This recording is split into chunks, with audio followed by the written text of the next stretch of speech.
Alrighty guys, here we go. You can see I got the valve covers off. So what I did is I'm taking the cover off now. So I got my engine support off. So now I'm gonna raise the engine off and just simply get the cover off, guys. I had to cover this up. I want to make sure nothing fall into the valve cover area because this is only thing I'm interested in right here. This timing change and timing chain. The gear has to come off. Alright, so I got the crankshaft pulley off, so let me let it up. It's time for the cover to come off now, guys. Alright, let's get it. Ooh, alrighty, guys.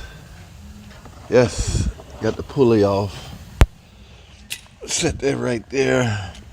Alright, guys, here we go. Man, I have to break out the cartwheels on this one, guys. So, I did end up, yes, you got to remove the power steering pump just so you can get to the tensioner. Now, I'm not going to touch that tensioner yet until I get the timing of the top dead center. I want to bring piston, number one piston up, and then make some marks, and then disassemble the timing. Guys, never disassemble timing until you at least top dead center. Sure, you can go bring up top dead center, put it back together, but make it easy on yourself.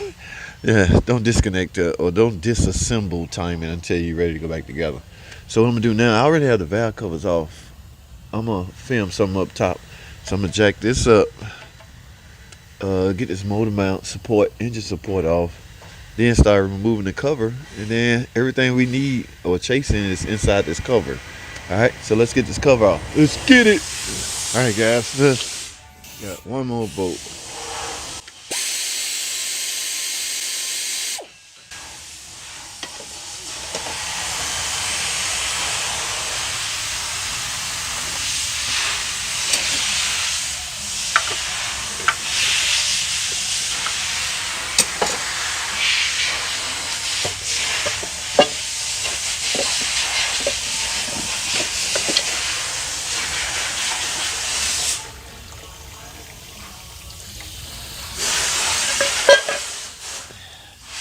Alright guys, this is what we were chasing. Alright, so remember, it's not a tutorial video, but I'm going to show you as much as, like I say, some people just like to watch this. So first thing, I got to get the guys off the chain. First thing, I'm going to take the tensioner out. Once I take the tensioner out, this guy will fall backwards, and that will give me a lot of slack. But don't do any of that until you get this thing up the top dead center. Bring your marks up, stuff like that. Only, guys, only OEM high quality water pump. So this is too important to be junk aftermarket. I ain't gonna call them parts in the department name out. As a matter of fact, I'm gonna bleep that out. But this is too important to go in with junk. So your best bet is OEM parts. Okay, high quality OEM parts. All right, let me bring top dead center up. Take this cover off to get this chain guide backwards, and then remove. All the guys got to come out. Remember, I'm chasing this. So anything in front of this has to come out of the way. This, the chain, the whole 9 yards. All right, let's get it.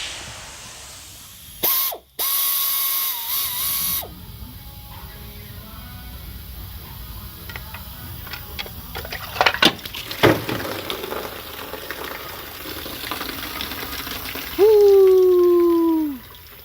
All right, guys. Wasn't prepared for that, but it is what it is. Best to be prepared. Hey, while I got the camera here, y'all see this? You have no choice. There's no way impossible you can stop coolant from getting into the oil. So you know what that means? You almost must, as a guarantee that you must change the oil, guys. I don't care if you changed it before, you're just gonna have to waste that oil. But you cannot let that coolant mix. It fell down in here. Alright, so I'm glad I caught that. You got to change the oil. Well, as you can see, I have the water pump off. Now, let's discuss a few things right quick, guys. Alright, so here's the timing chain set up. Now, I'm going to reuse the timing chain and the guides, but do not do this until after you inspect the guides. I want to make sure these rubber, these guide plastic pieces are still intact. Okay, each one, guys, make sure you look at each one. I got them sitting in the same spot they're going to go in. Alright, take a look at the timing chains, a good look at the timing chains. You can't see with the naked eye if it's stretched or not, but just see what the condition is because I'm reusing the timing chain. This guy here get a lot of work, so make sure this plastic piece is not broke. All right, now as far as this guy, yes, you can reuse these. I, however, rather get a new one. I'll show y'all how to compress this. This is a special tool, but you can use a pick, so you can compress this. The only way you're gonna get it back in the engine is it has to be compressed, and it will stay in the place until you spring it out, until you activate it. Activate the guide up against it, and it will pop out and apply the tension to the guide. It sets right here and applies tension to the chain. All right, so guys, as you can see, I got a lot of work to do. Going in with an OEM water pump and gasket. Okay, I'm reusing the timing chain. I know I'm gonna see in the comments, why didn't you just go in with new stuff? Hey man, this is not my money. Okay, she want her coolant leak fixed so her heater will work. All right, this was expensive, but I know I don't want to get. This is a chain. It's not much, and you can visually inspect these and see if I find one faulty or defective, I will get another one. But they all look good. Car, I don't know, I can't remember how many miles on it. But here's your marks, guys. Make sure I'm gonna fire the camera back up when I get it back in time. And Alrighty guys, I'm getting ready to install this new water pump. But before I do, let's go over a few things right quick, because this may freak somebody out. This is the new one, as you can see, smack brand new, OEM from the factory. Now, on the way I derived from this part, and the part number is I had to get a part number, my VIN. So they enter the VIN, and the VIN will spit out the correct part number for this. Now, but if you look at this water pump, the old one that come off, and you look at the new one that's going on, you can see some difference, guys. All right, notice this gasket is a lot thicker than this thin gasket. All right, but to compensate that, when they redesign this new water pump, you can see it's thicker right here. You can see this is a little thicker than the share. I wish I had a mic I can show you, but yeah, you have to compensate for this thick gaskets. I don't know why they went away from the thicker gaskets. I have no idea. They're using this little thin one here. It feels like a steel, not multi-layered, but just a little steel gasket, but I'm sure it works better. They wouldn't have redesigned it if they didn't feel a need to. And as you look at the impeller, it looks like it has been reinforced. So all around, this should be a better water pump for this car. It should be the remaining life of the car. All right, this water pump should last. All right, so yeah, I just wanted to cover that with you guys, because some guys may freak out and go, it's not the same gasket, it's the wrong water pump. No, I have went and talked with the parts guy, and I have been confirmed that this is in fact the water pump for this vehicle. Okay, so with that being known and said, let me get it installed, guys. I got a lot of work to do. Stay tuned. Alrighty, guys. I have the timing chain on. I have my marks. It's all about marks, guys. My timing marks. Got that one on point. And I got the one on the crank on point. So now all that we have left is to put tension on the chains. Now remember, we got this tensioner depressed, but look. Y'all see that? It's not extracted and pressed up against the chains. Now, there's several ways to get to that point, okay? There's no real right and wrong way to do it. I just got to push in on it so that it will spring out.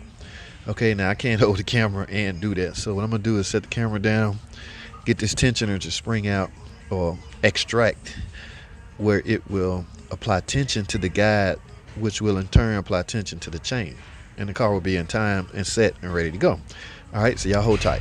All right, guys, there you have it. As you can see, the tensioner is now extracted up against. Now, guys, all I did was put a pry bar on the head of the tensioner and push in. It just sprung out. So now, but what I did first was brought all my slack in the chain to this point. Okay, so make sure you do that. So now, when you start the car, oil pressure will build, and that will keep that tensioner on that hydraulic tensioner. I want to say, I'm hoping I'm saying that right. But guys, I'm done. All I got to do now is put it back together. Let me show y'all something, man. This is pretty amazing to be a 2.7. I know I got it covered up, but look how clean that is, guys. And everybody know a 2.7 has a bad rap as far as sludge buildup and all that. But I was shocked when I first removed the cam sensor. Normally when I see sludge build up on this, it's gonna be a bad day, but no, whoever owns this car is taking care of it, guys. Only reason they in now because I had a leak actually right here, but I just recommended a water pump due to the mileage. Okay, now that should, seeing the way they take care of it, that should hold this car up for a long time, guys, for the remaining of its life. Well, I mean, that goes without saying, but yeah, that should hold this car as far as internal engine. If they continue to maintain this in the oil change on time, it will never sludge up, and most of the updated mechanical parts have been replaced. That is the new updated water pump. I got a new tension on there. That chain, it's a wear item, but it doesn't wear. I've seen chains last lifetime. All right, so that's all I have, guys. Let me put all this stuff put back together. The timing chain cover. I'm in time. Boom, boom, boom, and we're fired up and get out of here. Thanks for watching, guys. In fact, yeah, it's nothing really left to talk about. Remember, guys, it's not a tutorial, so don't ding me in the comment section or with the thumbs down. I've never claimed for this to be a tutorial video. I'm just merely discussing what I'm doing. Okay, and every now and then I will touch up on some tutorial things, but yeah, overall this is not a tutorial video. All right, that's all I have, guys. Thanks for watching.